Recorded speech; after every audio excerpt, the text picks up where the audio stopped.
الحمد لله وكفى على عباده الذين اصطفى أما بعد أعوذ بالله من الشيطان الرجيم بسم الله الرحمن الرحيم لقد خلقنا الإنسان في كبد سبحان ربك رب العزة عما يصفون وسلام على المرسلين والحمد لله رب العالمين اللهم صل على سيدنا محمد وعلى آل سيدنا محمد وبارك وسلم۔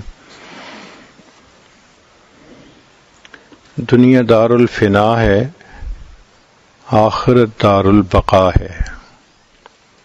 دنیا دار العمل ہے، آخرت دار الجزا ہے۔ دنیا دار الغرور ہے، آخرت دار السرور ہے۔ الدنیا دار المحن، دنیا امتحان گاہ ہے۔ یہ سیرگاہ نہیں، یہ قیام گاہ نہیں، یہ تماشا گاہ نہیں، یہ امتحان گاہ ہے۔ افسوس کہ ہم نے اس کو چراگاہ بنا لیا۔ عام دستور ہے کہ انسان جب کوئی چیز خریدنا چاہے تو اسے اچھی طرح دیکھ بھال کے خریدتا ہے، ٹھونک بجا کے خریدتا ہے۔ حتیٰ کہ مٹی کے برتن بھی ہوں تو دیکھتا ہے کہ کچے یہ پکے۔ اللہ رب العزت نے جنت کے بدلے انسان کے جان اور مال کو خریدا۔ اب اللہ تعالیٰ بھی بندے کو آزماتے ہیں، دیکھتے ہیں کچا ہے یہ پکا۔ اس لیے ہم میں سے ہر انسان اس دنیا میں آزمایا جاتا ہے۔ یہ آزمائش ایسی ہے کہ فرمایا وَلَنَبْلُوَنَّكُمْ، ہم ضرور ضرور تمہیں آزمائیں گے۔ مختلف حالات سے آزمایا جاتا ہے، کسی کو دے کے آزماتے ہیں، کسی سے لے کے آزماتے ہیں، مختلف آزمائشیں ہیں، مگر آزمایا ہر انسان جاتا ہے۔ کوئی بھی انسان ایسا نہیں کہ جس پہ آزمائش اس دنیا میں نہ آئے۔ اس لیے ہمارے اکابر نے کہا کہ دنیا کام کی جگہ ہے، قبر آرام کی جگہ ہے، اور جنت انعام ملنے کی جگہ ہے۔ دنیا کام کی جگہ ہے، ہم یہاں کام کے لیے آئے ہیں۔ لقد خلقنا الانسان فی کبد، تحقیق ہم نے انسان کو مشقت اٹھانے کے لیے پیدا کیا، آرام کے لیے دنیا میں نہیں آئے۔ آج ایک عجیب مسکنسیپشن یہ ہو گیا ہے کہ ہم سمجھتے ہیں کہ اچھی زندگی وہ جس میں کوئی پریشانی ہو ہی نہیں۔ یہ کیسے پاسبل ہے؟ بھئی دنیا میں تو پریشانی ہوگی۔ یہ الگ بات ہے کہ انسان دین کے لیے پریشان ہو یا دنیا کے لیے، ہونا تو پڑے گا۔ وہ جگہ جہاں کوئی پریشانی نہیں اس کا نام جنت ہے، اور ابھی تو جنت نہیں پہنچے۔ لہذا دنیا میں یہ توقع کرنا کہ کوئی پریشانی نہ ہو، یہ پاگلوں والی بات ہے۔ ایک انسان دریا کے اندر ہو اور کہے جی کہ پانی ہے جسم کو گیلا کر رہا ہے، بھئی پانی ہوگا دریا میں رہتے ہوئے؟ یہ دنیا یہ پریشانیوں کا دریا ہے۔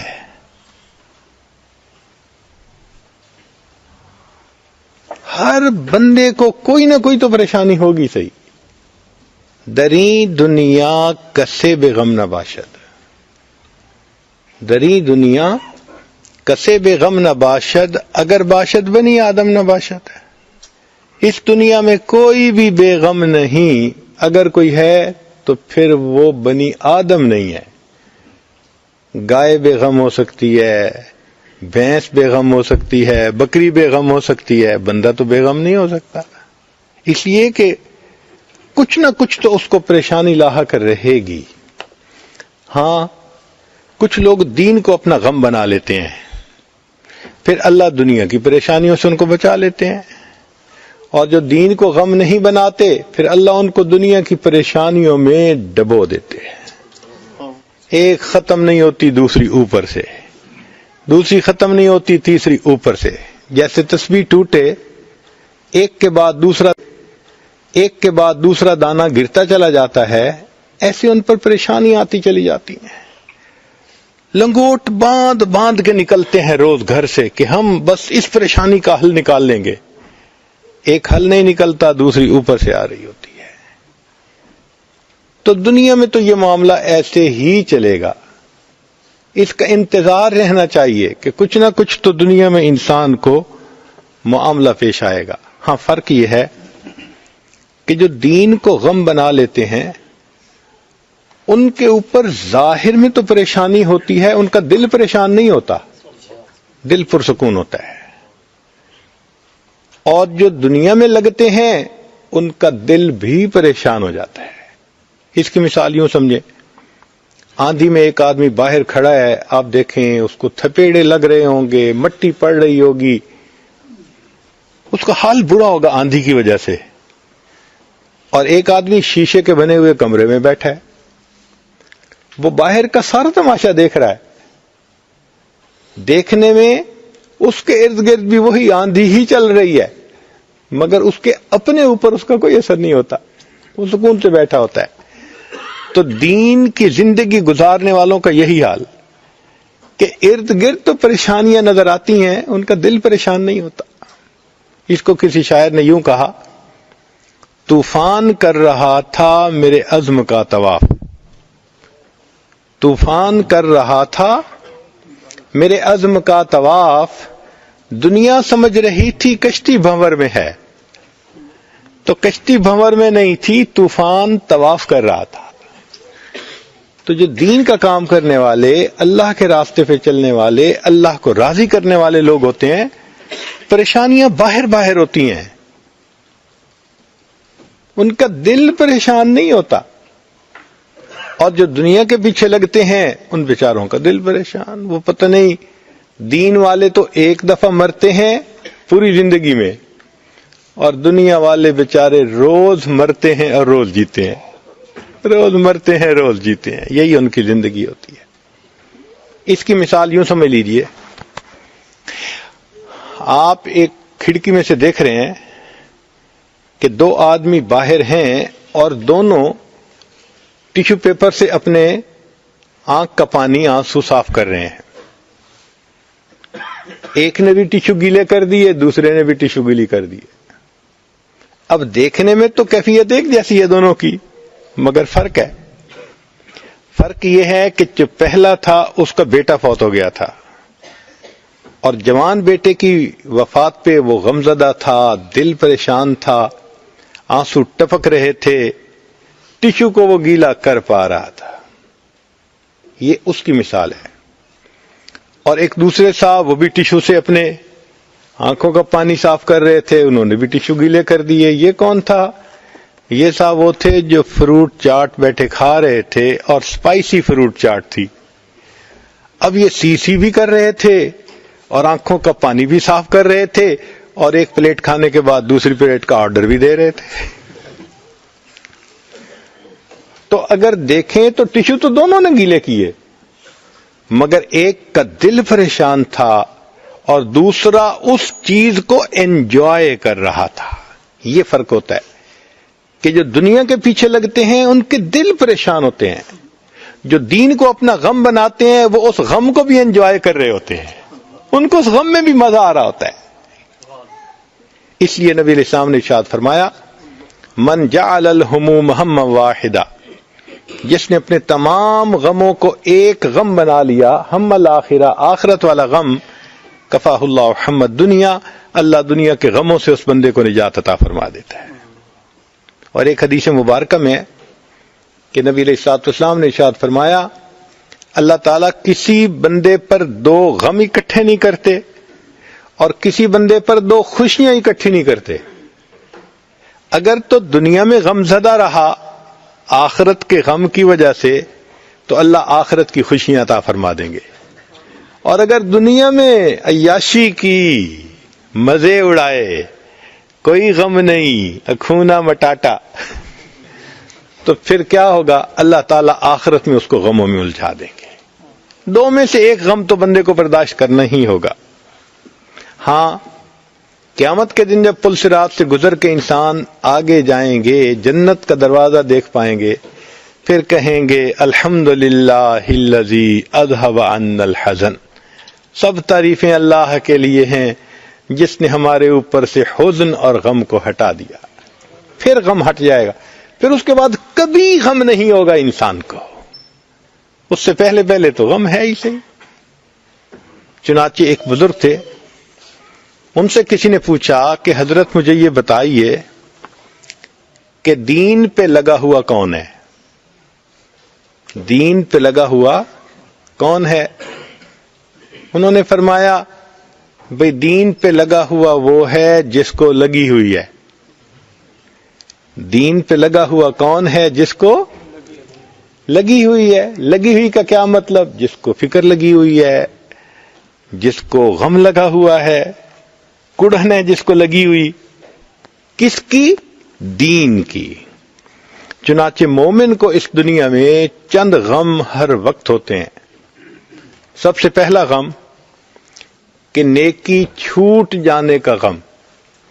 تکبیر اولیٰ نہ رہ جائے، تہجد نہ مس ہو جائے، میں فلاں محفل میں جانے سے کہیں دیر نہ ہو جائے، میرے معمولات نہ قضا ہو جائیں. تو نیکی چھوٹ جانے کا غم، یہ بھی فکر ہوتی ہے ہر وقت کی. اس لیے سوتا بھی ہے تو اٹھنے کے وقت کا اس کو پہلے سے احساس ہوتا ہے کہ اتنے بجے مجھے اٹھنا ہے اگر میری نماز کی تکبیر اولیٰ کی حفاظت مجھے کرنی ہے.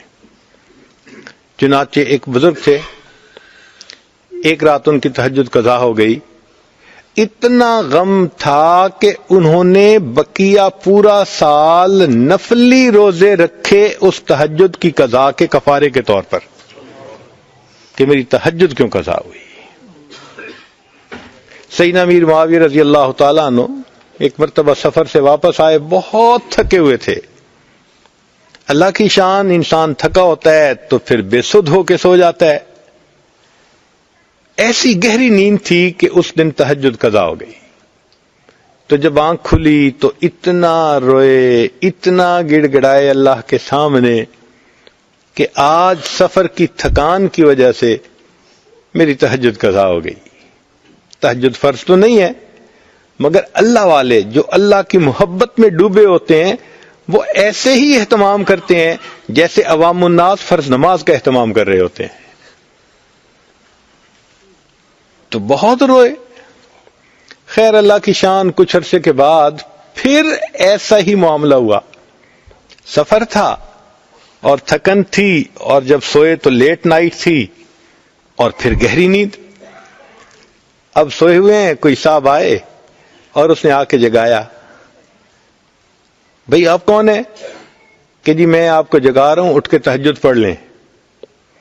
کہا بھئی تو کوئی بڑا اچھا بندہ نظر آتا ہے، میری تہجد جا رہی تھی تو نے مجھے جگا دیا. کہنے لگا میں شیطان ہوں. ان کا شیطان؟ وہ تو کسی کا بھلا نہیں چاہتا.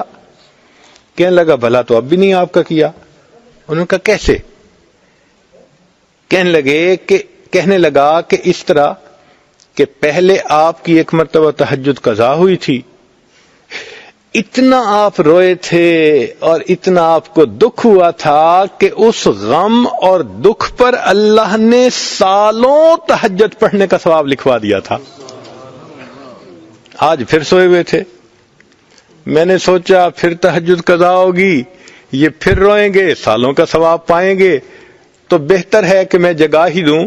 لہذا میں بنفس خبیث خود آ کے آپ کو جگا رہا ہوں.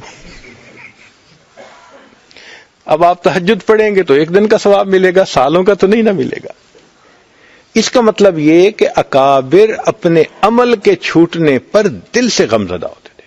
چنانچہ ایک بزرگ تھے، ان کی تکبیر لو قضا ہو گئی، بڑا غم کرنے لگے کہ اگر میرا بیٹا فوت ہو جاتا، اتنے لوگ میرے گھر آتے میرے ساتھ غم میں شریک ہونے کے لیے، میری تکبیر اولیٰ قضا ہو گئی، میرے دوستوں نے مجھے پوچھا ہی نہیں. یعنی تکبیر اولیٰ کا قضا ہو جانا ان کے لیے اتنا بڑا غم ہوتا تھا. سیدنا عمر خطاب لانو کسی کام میں لگے ہوئے تھے، مغرب کا وقت قریب ہو گیا. اب کام اتنا تھا کہ بس سمیٹ لیتے ہیں پھر تسلی سے نماز پڑھیں گے. اب وہ کام کو سمیٹتے سمیٹتے تھوڑا سا ٹائم لگ گیا. یوں سمجھے کہ وقت ہونے کے آدھا گھنٹہ بعد جیسے ہوتا ہے. اب سنت تو یہی ہے کہ مغرب جیسے ہی ہو جلدی پڑھ لینی چاہیے. کام سمیٹتے سمیٹتے ان کو تھوڑا سا وقت زیادہ لگ گیا تو ان کو احساس ہوا کہ اوہو میں نے تو کام میں لگ کے نماز کا مستحب وقت چھوڑ بیٹھا. حالانکہ جواز کا وقت تو تھا, ابھی مستحب وقت کیوں نکل گیا؟ اس بات پر عمر الخطاب اللہ نے 2 غلاموں کو آزاد کیا کہ اے میرے اللہ مجھ سے کوتاہی ہوئی کہ سنت وقت کی بجائے میں نے تھوڑا سا تاخیر کر کے مغرب کی نماز پڑھی, اس پر میں 2 غلاموں کو آزاد کرتا ہوں. اتنا انہیں فکر ہوتی تھی. تو پہلا غم مومن کو ہوتا ہے نیکی چھوٹ جانے کا غم, اور دوسرا ہوتا ہے گناہ سرزد ہو جانے کا غم. یہ بھی ہر وقت ساتھ لگا ہوا ہے. زبان سے جھوٹ نہ نکل جائے, ہر وقت محتاط رہنا پڑتا ہے. کوئی مشتبہ چیز منہ میں نہ چلی جائے, ہر وقت ویجیلنٹ رہنا پڑتا ہے. انسان ذرا سا لاپرواہ ہوا کہیں نہ کہیں ٹھوکر کھا جاتا ہے. تو گناہ سرزد ہونے کا بھی غم. چنانچہ ایک مرتبہ اللہ کے پیارے حبیب صلی اللہ علیہ وسلم گھر تشریف لائے تو بستر کے اوپر ایک کھجور پڑی تھی. اللہ کے حبیب صلی اللہ علیہ وسلم نے اس کو اٹھا کے کھا لیا. اب کھانے کے بعد خیال آیا کہ میرے گھر میں تو کئی مرتبہ صدقے کی بھی کھجوریں آتی ہیں, اور صدقہ کی کھجور ہم تو استعمال نہیں کرتے, ہم تو آگے دے دیتے ہیں. پتہ نہیں یہ کھجور کا ایسی. اب وہ ویریفائی نہیں ہو رہی تھی. ام المومنین فرماتی ہیں کہ نبی علیہ السلام میرے ساتھ بستر پر لیٹے رہے مگر کروٹیں بدلتے رہے, کروٹیں بدلتے رہے. میں نے پوچھا اے اللہ کے حبیب صلی اللہ علیہ وسلم آج آپ کو نیند نہیں آ رہی؟ فرمانے لگے کہ میں نے جو کھجور کھا لی مجھے ڈر لگ رہا ہے کہیں وہ صدقے کی کھجور نہ ہو. یعنی اللہ کے حبیب صلی اللہ علیہ وسلم کو اتنا ڈر تھا اس بات کا کہ کہیں وہ صدقے کی کھجور نہ ہو جو میں نے کھا لی ہے. تو گناہ سرزد ہونے کا غم. سیدنا عمر فاروق لانو کی طبیعت کے اندر نظم و ضبط بہت تھا. ایک مرتبہ بازار میں سے گزر رہے تھے, ایک بندے کو دیکھا کہ جو بازار میں کھڑا ہے اور خواہ مخواہ لوگوں کا راستہ روکا ہوا ہے. حضرت عمر لانو کے ہاتھ میں درہ تھا. انہوں نے اس کے کپڑے پہ درہ مارا اور اس کو کہا کہ تجھے نظر نہیں آتا کہ تو لوگوں کا راستہ بند کر کے کھڑا ہے؟ وہ چپ کر کے ایک طرف ہو گیا. اب بعد میں عمر لانو کو خیال آیا کہ میں نے سختی کی, میں اس کو پولائٹلی بھی کہہ سکتا تھا کہ بھئی ایک طرف ہو جاؤ, شدت کر لی. اب عمر لانو اس کو ڈھونڈتے پھرے. وہ بندہ باہر سے آیا ہوا تھا, چلا گیا. 1 سال گزرنے کے بعد عمر لانو کی نظر پھر اسی بندے پر پڑی تو امیر المومنین نے اس کو بلایا اور اب اس سے پیار سے حال احوال پوچھے. پھر پوچھنے لگے کہ آپ نے حج کیا ہوا ہے؟ اس نے کہا کیا تو نہیں, شوق بڑا ہے, وسائل نہیں ہے. مان لگے میں تجھے خرچہ دیتا ہوں, تو جا حج کر کے آ. وہ بڑا خوش ہو گیا. جب وہ خوش ہو گیا تو عمر لانو نے فرمایا تجھے پتہ ہے میں تجھے حج کیوں کروا رہا ہوں؟ اور اس نے کہا نہیں, 1 سال پہلے میں نے تنبیہ کی خاطر تمہارے کپڑے پہ درہ مار دیا تھا اور مجھے اس وقت سے خیال تھا کہ مجھے تم سے سوری کرنی ہے, ملاقات نہیں ہو رہی تھی, اس کی مکافات کے طور پہ میں اب تمہیں حج کروا رہا ہوں. اس نے کہا حضرت مجھے تو یاد ہی نہیں تھا. فرمانے لگے تجھے یاد ہی نہیں تھا اور میں اس بات کو پورا سال بھولا ہی نہیں تھا. میں کیسے بھول سکتا تھا؟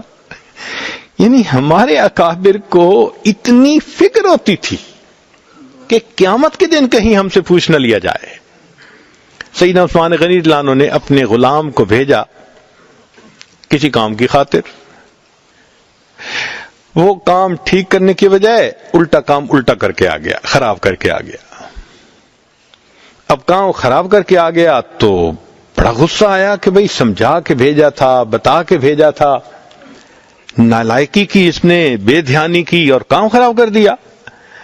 تو عثمان غنی اللہ عنہ نے اس کو بلایا اور اس کا کان مروڑا کہ تجھے سمجھا کے بھیجا تھا، بتا کے بھیجا تھا کہ یہ کام ایسے کرنا ہے، تو نے میرا نقصان کر دیا. خیر اب بات تو ہو گئی.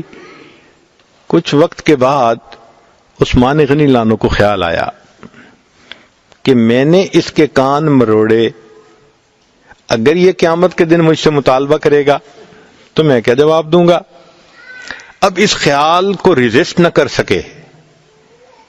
کچھ دیر کے بعد اس غلام کو بلایا اور بلا کے کہا کہ بھئی آؤ. قریب آیا، فرمان لگے کہ میرا کان پکڑ کے مروڑو. اس نے کہا کیوں؟ فرمان نے اس لیے کہ میں نے تمہارا کان مروڑا ہے، تم میرا کان مروڑو.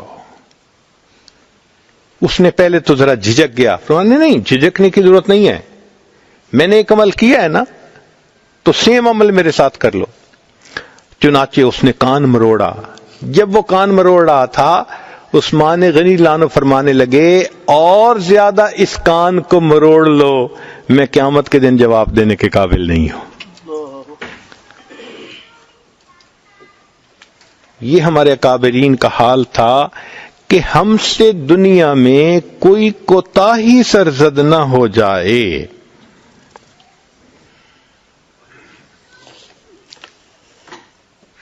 ایک تیسرا غم ہے ہر مومن کو لگا ہوا، اس کو کہتے ہیں نیک اعمال رد ہونے کا غم. اب ہم نے نماز تو پڑھی، لیکن کیا ہم نے حضوری کے ساتھ پڑھ لی؟ جیسے حدیث پاک میں فرمایا ان تعبد اللہ کأنک تراہ فإن لم تکن تراہ فإنہ یراک. کوئی قسمت والا ہی ہوگا جس نے اس کیفیت کے ساتھ نماز پڑھی ہوگی، ورنہ تو جیسے ہم ویسے ہماری نمازیں. اب اگر اس لو کوالٹی کی نماز کو اللہ کے سامنے پیش کریں تو کیا پتہ اللہ تعالیٰ قبول نہ فرمائے. دل میں ایک غم تو ہے نا. اللہ کے پیارے حبیب صلی اللہ علیہ وسلم سید الاولین والآخرین، ان کے بارے میں آتا ہے کہ انہوں نے فرمایا اے اللہ ما عبدنا کا حق کا عبادتک، ہم نے آپ کی عبادت کا حق ادا نہیں کیا جیسی عبادت کرنی چاہیے تھی. اگر اللہ کے محبوب صلی اللہ علیہ وسلم امام الصالحین یہ فرما رہے ہیں، امام النبیین فرما رہے ہیں کہ ہم نے حق ادا نہ کیا، تو ہماری نمازیں کیا ہیں بھائی؟ بلکہ امام ربانی مجدد ثانی رحمۃ اللہ علیہ نے تو اپنے مکتوبات میں ایک بات عجیب لکھی ہے. وہ فرماتے ہیں کہ کوئی شخص کتنی حضوری سے نماز پڑھنے کی کوشش کر لے، ایسی نماز پڑھ ہی نہیں سکتا جو اللہ کے شان کے مطابق ہو. اللہ اتنے بلند ہیں، اتنے بلند ہیں، اتنے اونچے ہیں، ہم جو عبادتیں کرتے ہیں سب اس کی شان کے پردوں سے نیچے رہ جاتی ہیں. وَهُوَ سُبْحَانَهُ وَتَعَالَى وَرَاءُ الْوَرَىٰ ثُمَّ وَرَاءُ الْوَرَىٰ ثُمَّ. اب یہاں ایک سوال پیدا ہوتا ہے کہ بھئی اگر ہم ایسی نماز پڑھ ہی نہیں سکتے جو اللہ کی شایان شان ہے، تو پھر ہمیں اس پر اجر کیسے ملے گا؟ اس کی بھی تفصیل سن لیجئے. آپ نے اپنے بیٹے کو اسکول میں نرسری کلاس میں داخل کروا دیا. اب پہلے دن بچہ آیا اور اس نے تختی کے اوپر کچھ لکیریں سیدھی الٹی لگائی ہوئی تھیں اور دھبے لائے ہوئے تھے، اور آ کے کہنے لگا ابو جی میں نے آج لکھنا سیکھا. تو آپ اس کی تختی کو دیکھتے ہیں، لائنیں ٹیڑھی ہیں، لکھا ہوا سمجھ نہیں آتا، دھبے لگے ہوئے ہیں، مگر بچے کی محبت میں اس کو انکریج کرنے کے لیے آپ اس کو آئس کریم انعام کے طور پہ دیتے ہیں. اب یہ آئس کریم اس کی خوشخطی کا انعام تو نہیں ہے نا، یہ تو محبت کا اظہار ہے. بس یوں سمجھ لیجئے ہم جو نمازیں پڑھتے ہیں وہ بچے کی ٹیڑھی میڑھی لکیروں کی مانند ہی ہوتی ہیں، لیکن ان اللہ بالناس لرؤوف الرحیم، بے شک اللہ تعالیٰ رؤوف اور رحیم ہیں. وہ اپنی رافت اور رحمت کی سبب بندے پر مہربانی کرتے ہیں، اس اتنی سی نماز پر بھی اس کو اجر عطا فرما دیتے ہیں. مگر فکر تو دل میں ہوتی ہے، اس لیے کہ حدیث پاک میں آیا ہے کچھ لوگ ایسی نماز پڑھتے ہیں ان کی نماز پھٹے کپڑے کی طرح منہ پہ مار دی جاتی ہے. کچھ روزہ رکھتے ہیں، ان کا روزہ ان کو واپس لوٹا دیا جاتا ہے اور ان کو کہہ دیا جاتا ہے تمہیں بھوکا پیاسا رہنے کے سوا کچھ نہیں ملا۔ امام اعظم ابو حنیفہ رحمۃ اللہ علیہ 40 سال تک ساری رات عبادت کا معمول رہا، پھر عمرے کے لیے گئے اور مقام ابراہیم پہ 2 رکعت نفل میں پورا قرآن پاک پڑھا، اور پڑھنے کے بعد پھر ہاتھ اٹھا کے دعا مانگی، الہی ما عبدناک حق عبادتک، جیسے آپ کی عبادت کا حق تھا وہ حق ہم ادا نہیں کر سکے۔ اگر ہمارے بڑوں نے یہ کہہ دیا کہ ہم حق ادا نہ کر سکے تو بھئی ہم کس کھیت کی گاجر مولی ہیں؟ ہمیں تو فکر مند اور ہونا چاہیے کہ اللہ رب العزت مہربانی فرما دیجئے۔ تو نیک اعمال رد ہونے کا غم، قرآن پاک کی 2 آیات ہیں، اگر انسان ذرا سمجھ کے پڑھ لینا، کوئی بندہ اپنے علم اور عمل پہ ناز کر ہی نہیں سکتا۔ کوئی انسان اولیاء میں سے کتنا بڑی ولی کیوں نہ ہو، کتنے درجے پہ کیوں نہ پہنچ چکا ہو، اپنے علم اور عمل پہ کوئی ناز کر ہی نہیں سکتا۔ اللہ نے ناز کی جڑ کاٹ کے رکھ دیا ہے۔ اللہ تعالی اپنے پیارے حبیب صلی اللہ علیہ وسلم ان سے خطاب فرماتے ہیں کہ اے میرے محبوب صلی اللہ علیہ وسلم، لئن شئنا، ذرا شاہانہ کلام دیکھیے، کیا جاہ و جلال ہے اس کلام میں۔ لئن شئنا، اگر ہم چاہیں، لنذهبن بالذی اوحینا الیک، ثقیلہ کا صیغہ استعمال کیا، تاکید کا آخری درجہ۔ اگر ہم چاہیں تو ہم نے جو علم آپ کو عطا کیا ہم سب آپ سے واپس لے لیں۔ یہ خطاب سید المرسلین سے ہو رہا ہے۔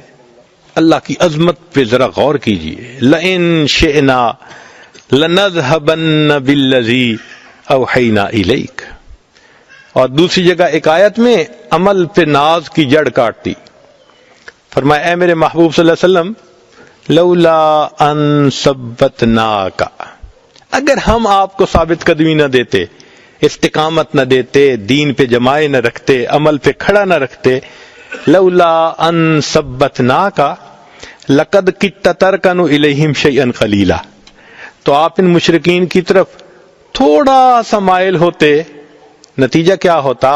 اذا لأذقناک ضعف الحیات وضعف الممات ثم لا تجد لك علینا نصیرا۔ اب ان الفاظ کا ترجمہ نہیں میں کر سکتا، ہمت نہیں ہے ترجمہ۔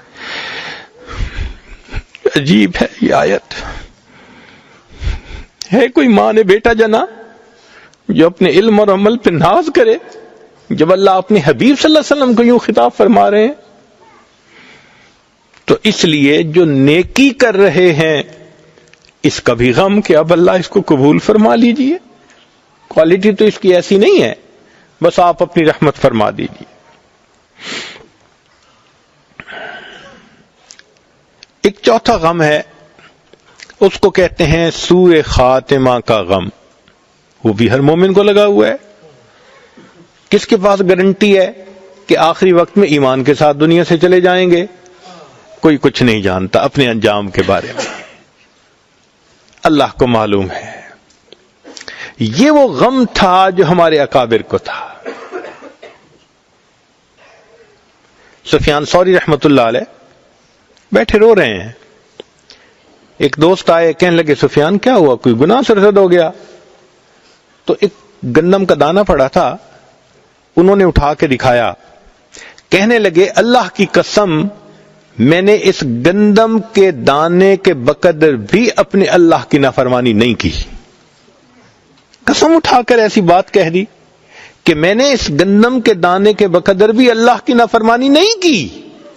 انہوں نے کہا پھر روتے کیوں ہیں؟ کہنے لگے رو اس پہ رہا ہوں کہ جو ایمان کی دولت اللہ نے اب عطا کی ہے پتہ نہیں موت تک محفوظ رہے گی یا نہیں رہے گی۔ کون جانتا ہے اپنے انجام کے بارے میں؟ کتاب میں لکھا ہے کہ نبی علیہ السلام کے پاس جبریل علیہ السلام آئے اور دعا مانگنے لگے، کانپ رہے تھے، الہی لا تبدل اسمی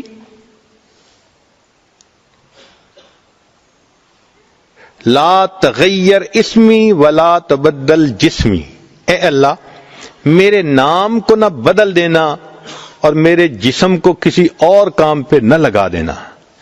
تو نبی علیہ السلام نے پوچھا، جبرائیل کیسی دعا مانگ رہے ہو؟ کہنے لگے، اللہ کے حبیب صلی اللہ علیہ وسلم میں نے شیطان مردود ہونے کا منظر آنکھوں سے دیکھا، ہزاروں سال اس نے سجدے کیے تھے، مگر آخر پہ اللہ نے فرما دیا فخرج منہا فإنک رجیم وإن علیک لعنتی الی یوم الدین، قیامت تک تیرے اوپر میری لعنتیں برستی ہیں۔ اے اللہ کے حبیب صلی اللہ علیہ وسلم میں وہ منظر نہیں بھولا، مجھے آج وہ منظر یاد آ رہا ہے، اور میں اللہ سے دعا کر رہا ہوں کہ اللہ نہ میرا نام بدل دینا، نہ میرے جسم کو اطاعت سے نکال کر نافرمانی پہ لگا دے۔ اگر فرشتے خوف کھاتے ہیں تو پھر ہمیں اس کا کتنا خوف ہونا چاہیے۔ اس لیے علماء نے لکھا ہے کہ بعض ایسے گناہ ہوتے ہیں کہ جو آخری وقت میں جا کے ریفلیکٹ ہوتے ہیں، ان کی نحوست، ان کا وبال، ان کی ظلمت آخری وقت میں ظاہر ہوتی ہے، اور انسان اس کی وجہ سے کئی مرتبہ کلمے سے محروم ہو جاتا ہے۔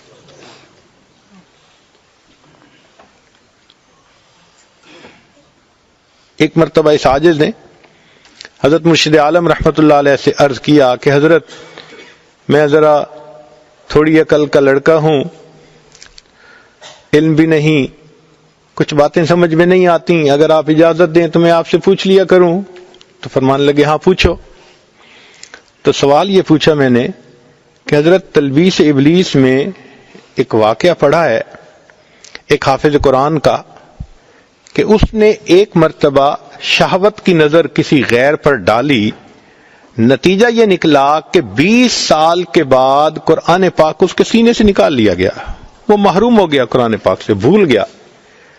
حضرت یہ ایک مرتبہ بد نظری گناہ چھوٹا سا نظر آتا ہے، اور اتنی بڑی سزا کہ قرآن سے محروم ہو گیا۔ تو حضرت فرمانے لگے کہ اصل میں یہ اللہ کی غیرت کا معاملہ ہے۔ میں نے پوچھا وہ کیا؟ فرمانے لگے کہ اللہ نے دل دیا ہے اپنی محبت کے لیے، جب انسان اس دل میں جس کو اللہ نے اپنا گھر کہا غیر کی محبت کو داخل کرنے کی کوشش کرتا ہے، اللہ کو غیرت آتی ہے۔ آپ اپنے گھر میں لائیں نا کسی اور عورت کو تو دیکھیں بیوی کا ریئیکشن کیا ہوگا۔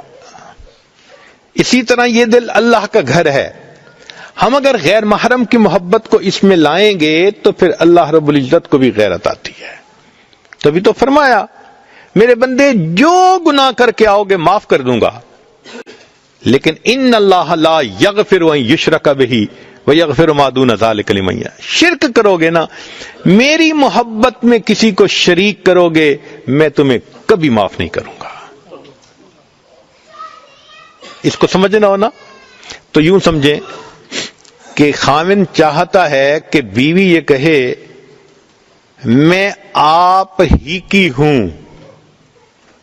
خاوند کیا چاہتا ہے کہ بیوی یہ کہے میں آپ ہی کی ہوں، اور اگر بیوی یہ کہہ دے میں آپ کی بھی ہوں تو یہ برداشت ہوتا ہے؟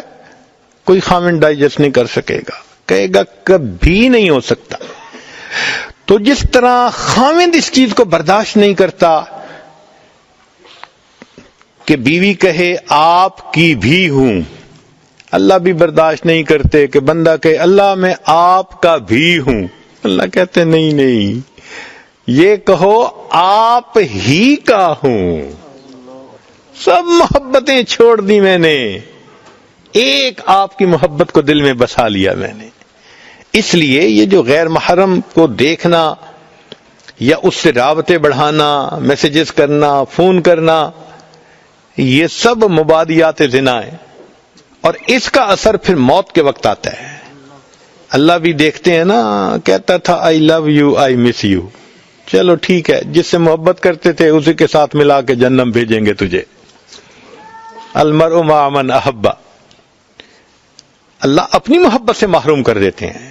یہ الفاظ کہتے ہوئے آئی لو یو ذرا غور کیا کریں. اگر یہ لفظ غیر محرم کو کہہ دیا، کہیں ایسا نہ ہو اس لفظ کے کہنے پر اللہ کہہ دے ٹھیک ہے تم مجھ سے محبت کرتے ہو، میں تمہیں اپنی محبت کی لذت سے محروم کر رہا ہوں، پھر کیا بنے گا؟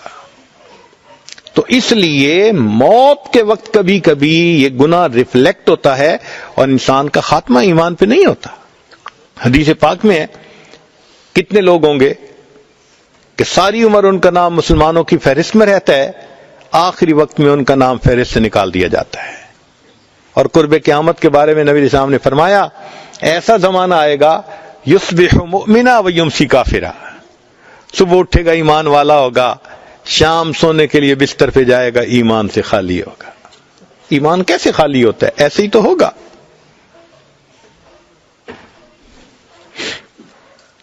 تو سوء خاتمہ کا غم یہ بھی ہر وقت لگا ہوا ہے.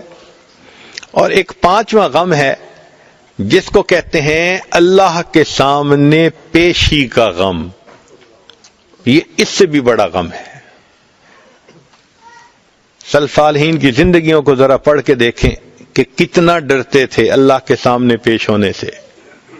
سیدنا صدیق اکبر عنہ جو فرمایا کرتے تھے اے کاش مجھے میری ماں نے جنا ہی نہ ہوتا، اے کاش میں گھاس کا تن کا ہوتا، اے کاش میں مومن کے بدن کا بال ہوتا، اے کاش میں کوئی پرندہ ہوتا. وہ کیوں کہتے تھے؟ اس لیے کہ ان کو پتا تھا کہ قیامت کے دن اللہ کے سامنے پیش ہونا پڑے گا.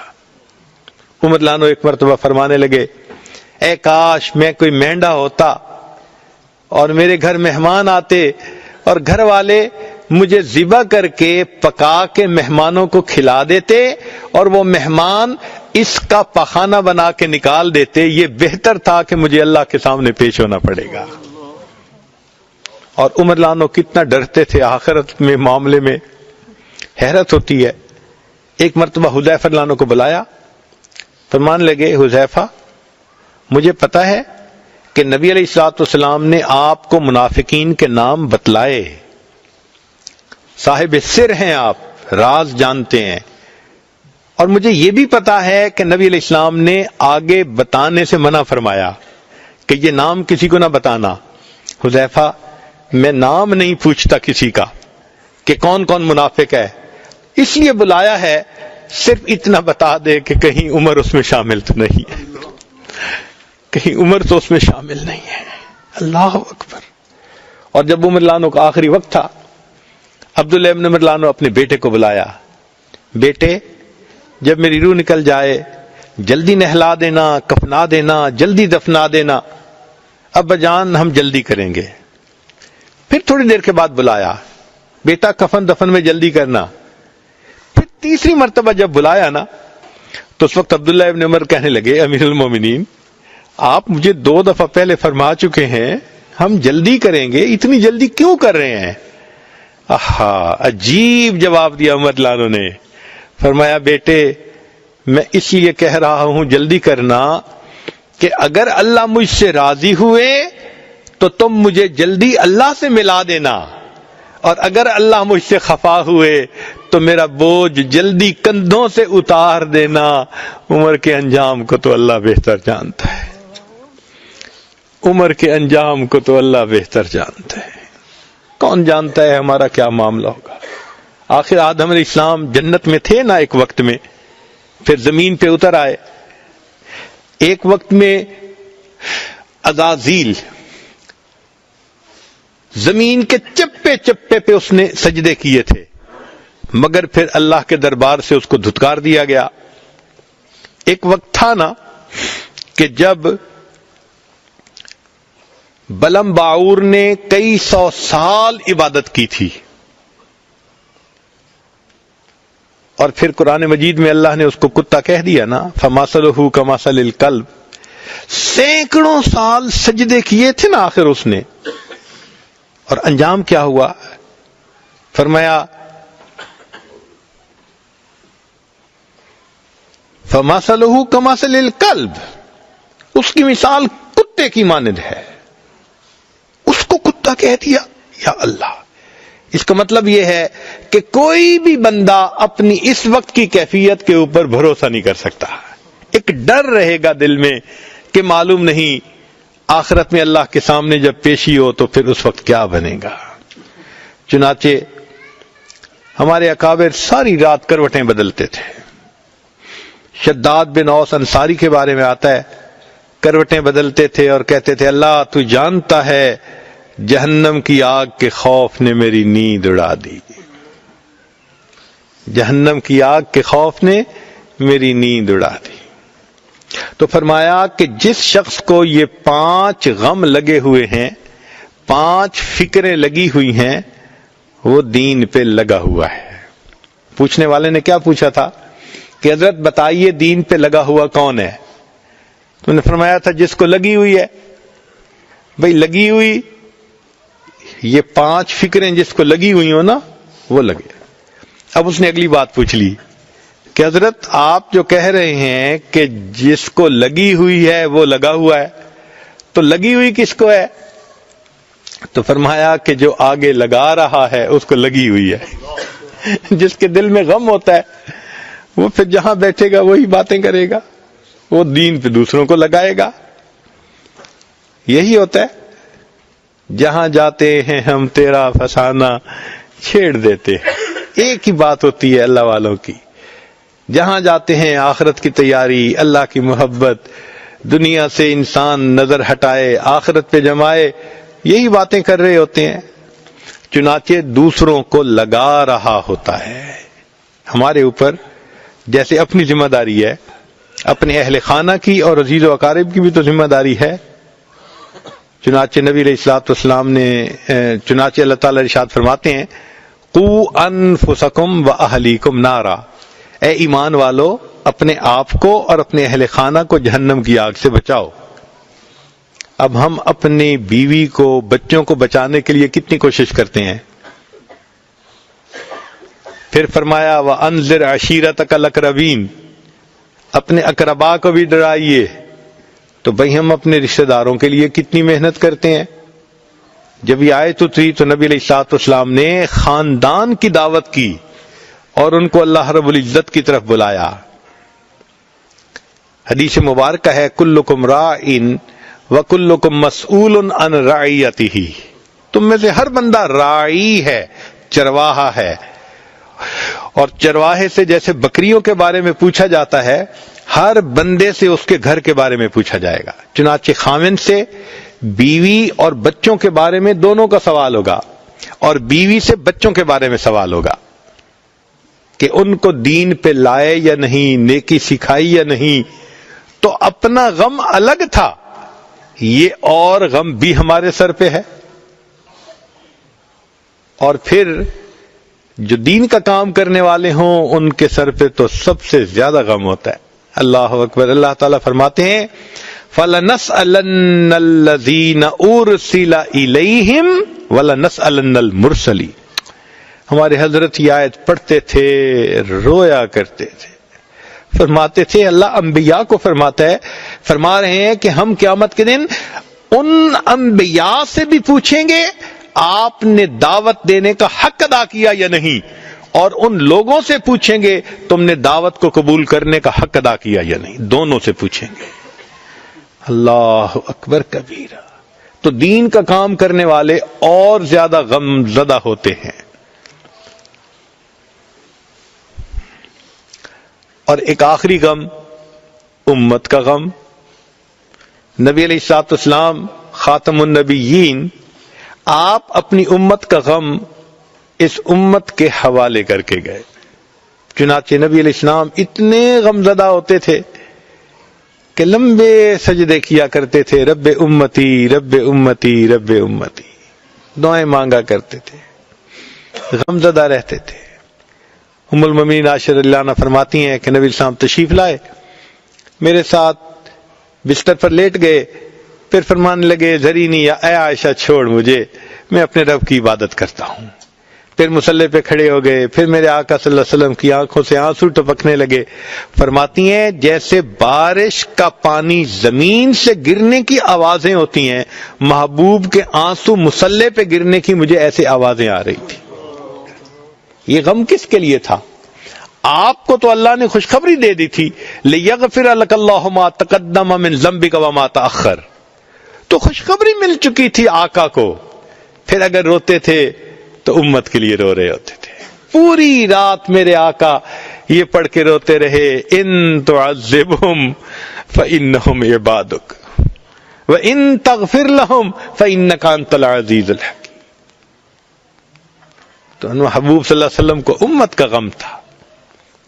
اللہ اکبر کبیرہ۔ چنانچہ جب آخری وقت آیا تو محبوب صلی اللہ علیہ وسلم کو بخار تیز تھا، اور آخری مرتبہ جب آپ مسجد میں تشریف لائے تو 2 آدمیوں کے سہارے سے، چلا نہیں جا رہا تھا، پاؤں لڑکھڑا رہے تھے، اور مسجد میں تشریف لائے اور نماز ادا کی، پھر واپس تشریف لے گئے۔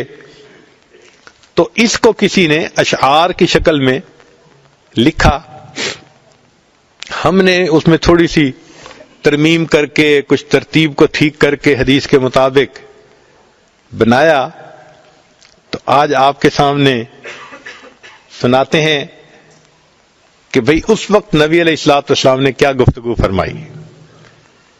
چنانچہ فرمایا، قدم ہے بلال آج چلنے سے آری، لو اب الوداع الوداع ہے ہماری، یہ لو میرا قرآن، یہ لو میری سنت، یہ دکھلائے گی تم کو اب راہ جنت، پڑے جو مصیبت صبر تم دکھانا، مگر دل کسی کا نہ ہرگز دکھانا، یہی یاد رکھنا نصیحت ہماری، لو اب الوداع الوداع ہے ہماری، ہر انسان کو دنیا سے ایک دن ہے جانا، رہے گا حشر تک قبر میں ٹھکانا، قدم ہے بلال آج چلنے سے آری، لو اب الوداع الوداع ہے ہماری، میں امت سے اپنی حشر میں ملوں گا، مقام محمود پہ سجدہ کروں گا وہاں پر بہت آہوزاری، لو اب الوداع الوداع ہے ہماری، میں پھر حوض کوثر پہ تم کو ملوں گا،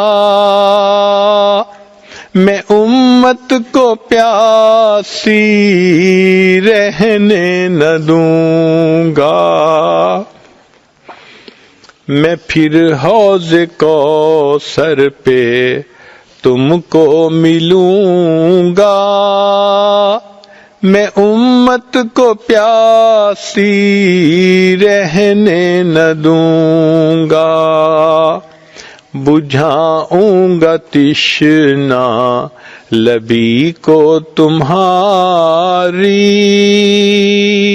لو اب الوداع الوداع ہے ہماری، میں امت کو میزاں پہ آ کر ملوں گا،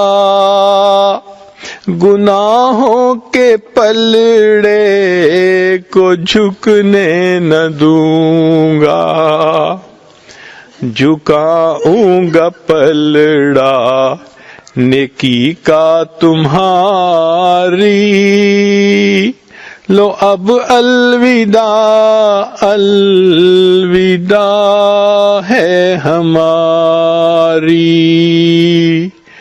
تمہیں پل صراط پہ آ کر ملوں گا، میں امت کو دوزخ میں گرنے نہ دوں گا، کروں گا وہاں بھی شفاعت تمہاری، لو اب الوداع الوداع ہے ہماری، گناہگار امت ہے مجھ کو پیاری، ہے حسرت کے جائے یہ جنت میں ساری، تبھی تو ہے آنکھوں سے آنسو بھی جاری، لو اب الوداع الوداع ہے ہماری۔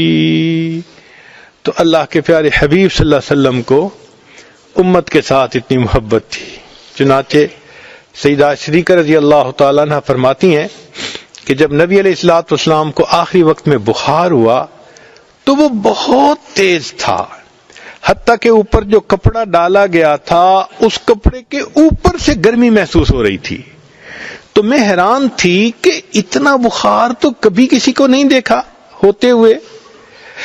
نبی علیہ الصلوۃ والسلام کے سامنے ایک پیالے میں پانی تھا، اللہ کے حبیب صلی اللہ علیہ وسلم اس پیالے میں اپنا مبارک ہاتھ ڈالتے تھے اور وہ پانی اپنے چہرے انور پر پھیرتے تھے، اور میں محسوس کر رہی تھی کہ تکلیف کی شدت ہے، بخار کی شدت ہے۔ تو میں نے پوچھ لیا، اے اللہ کے حبیب صلی اللہ علیہ وسلم، ایسی شدت بخار بیماری کی تو میں نے کبھی نہیں دیکھی۔ تو نبی علیہ السلام نے فرمایا، عائشہ، مومن کو آخری وقت میں جو یہ تکالیف ہوتی ہیں اس پر بھی اس کے گناہ بخشے جاتے ہیں۔ میں نے یہ دعا مانگی تھی، اللہ مجھے آخری وقت میں تکلیف زیادہ دے دینا، اس کے بدلے میری امت کے گناہ معاف کر دینا، اس کے بدلے میری امت کے گناہ معاف کر دینا۔ عائشہ، اس لیے مجھے تکلیف زیادہ ہو رہی ہے۔ ابھی یہ بات ہو رہی تھی، دروازے پہ دستک ہوئی، پوچھا کون؟ تو کہا گیا کہ جبریل اور اسرائیل حاضری کی اجازت مانگتے ہیں۔ نبی علیہ السلام کی خدمت میں عرض کیا گیا، فرمایا جبریل کو پہلے بلاؤ۔ چنانچہ جبریل علیہ السلام پہلے آئے، آ کر عرض کیا، اللہ کے نبی صلی اللہ علیہ وسلم، اللہ نے آپ کو یاد فرمایا ہے۔ نبی علیہ السلام نے فرمایا، جبریل پہلے اللہ تعالیٰ سے یہ مجھے پوچھ کر بتاؤ کہ میرے بعد میری امت کا کیا ہوگا۔ یہ سوال کیا تو جبریل علیہ السلام نے کہا پوچھ کے کہ اللہ تعالیٰ فرماتے ہیں، میرے محبوب صلی اللہ علیہ وسلم، ہم آپ کے بعد آپ کی امت کو تنہا نہیں چھوڑیں گے۔ جب تسلی مل گئی تب نبی علیہ السلام نے فرمایا کہ اب ملک الموت کو بھی آنے کی اجازت ہے۔ پھر اللہ کے حبیب صلی اللہ علیہ وسلم نے پردہ فرمایا۔